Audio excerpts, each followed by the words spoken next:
BSc 2 Semester 3 Sedimentary and Metamorphic Petrology Lecture 6 Argillaceous Deposits. We have already studied residual deposits, which is non-transported category. From transported category we have studied rudiaceous deposits and arenaceous deposits. Today we are going to learn argillaceous deposits. Argillaceous deposits or argillaceous rocks. What are argillaceous rocks? These are detrital sediments which have been consolidated into a hard rock, and the grain size is less than 0.01 millimeter. Means very fine grained rocks are called as argillaceous rocks or argillaceous sediments. When they are in loose form, they are called as dust. When it acquires moisture, it forms mud and clay. Simply it is a dust when it is loose in form. When there is addition of water takes place, it forms mud and clay. Again this mud and clay gets compacted to form mudstone and claystone respectively.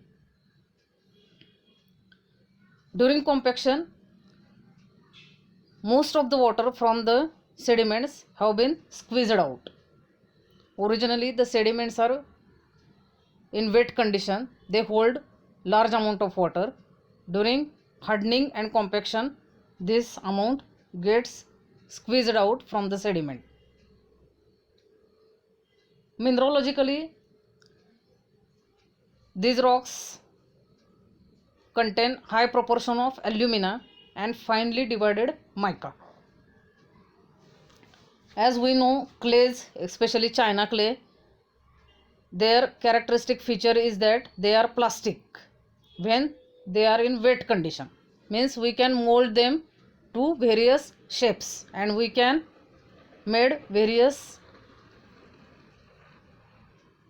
types of utensils from this clay, for example China clay. In their origin they may be classified as marine, that is formed from action of sea waves, fluviatile, that is formed from action of moving water or running water, that is river, lacustrine, that is lake deposits, glacial, formed from action of ice, or aeolian. Aeolian means formed from wind action. All these agents may be responsible for formation of argillaceous deposits or formation of argillaceous rocks. This is the one of the category of argillaceous deposits, silt and siltstone. Only difference is in their grain size. The silts are finer than sand, but they are coarser than clay. Means they are slightly large in their size than clay or mud. They exhibit fine lamination, means very thin bedded and earthy texture. They lack plasticity unlike clays. Clay are plastic in nature, but silt is not plastic in nature. It is brittle. They are also fluviatile, lacustrine, glacial or aeolian in origin. Example, in deserts we see that sand dunes are there, or lowest deposits are formed from fine grained sand. This sand is nothing but silt. It is fine calcareous sediment of yellow color and it forms thick uniform unstratified deposits.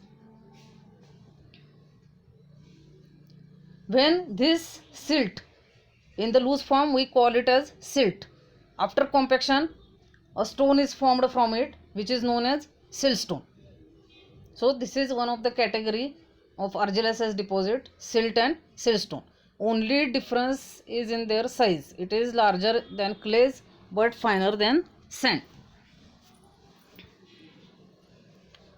The examples of argillaceous rocks are mudstones. muds, clays along with silt from alluvium. In case of fluviatile deposits, fluviatile means those formed from action of river. They form alluvium. Alluvium means the deposits formed by the action of river is collectively called as alluvium. It contains muds, clays and silts. As they are formed from fluviatile origin, they vary greatly in their composition and they may also contain large amount of organic matter. This is one of the category, that is mudstone. Second is clay stones. These are formed from compaction of clays. However, clays have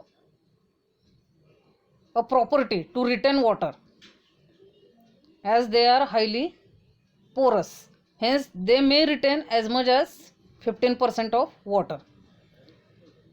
Then there are certain varieties of clays.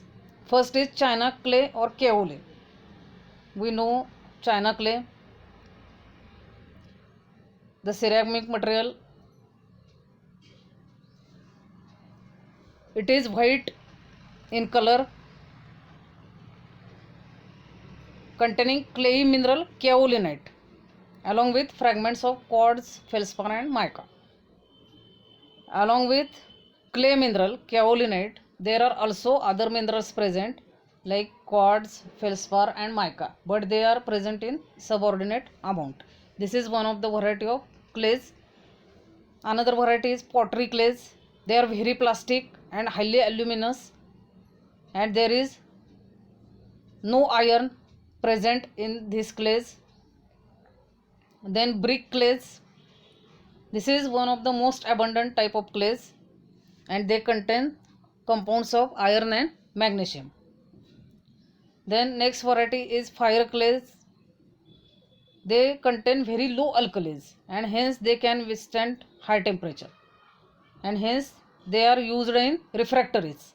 Hence they are called as fire clays. And marl. Marl is a type of rock which is a clay rock which is rich in carbonates of lime and magnesium. These are varieties of clays. Then next category of argillaceous rocks is shell. It is one of the most important sedimentary rocks. It is very fine grained rock showing prominent lamination. Lamination means nothing but beds or strata, which is a characteristic feature of sedimentary rock, but they are very thin in size and hence they are called as lamina, and the feature is called as lamination. As they show lamination, they split easily along its bedding plane due to presence of large quantity or abundance of micaceous material. It is a property of mica to split as it is foliated in character. Hence, as shells are rich in mica, they also have tendency to split along bedding planes. In composition, they consist of hydrated silicates of alumina and hydrated iron oxides. There are some varieties depending upon the composition of shell. First is carbonaceous shell. As the name indicates, it is rich in carbon, which is derived from organic matter, and as it is rich in carbon, it is black in color. And another is ferruginous shell. It is reddish variety of shell and it is rich in ferric oxide. So we have seen argillaceous deposits which are very fine grained material. The size is less than 0.01 millimeter. The examples are silt and siltstones, and another examples are clay and clay stones, mud and mudstones. Varieties of clays: China clay, pottery clay, fire clay, brick clay, marl, and then another type of rock is shell and its varieties: carbonaceous shell and ferruginous shell.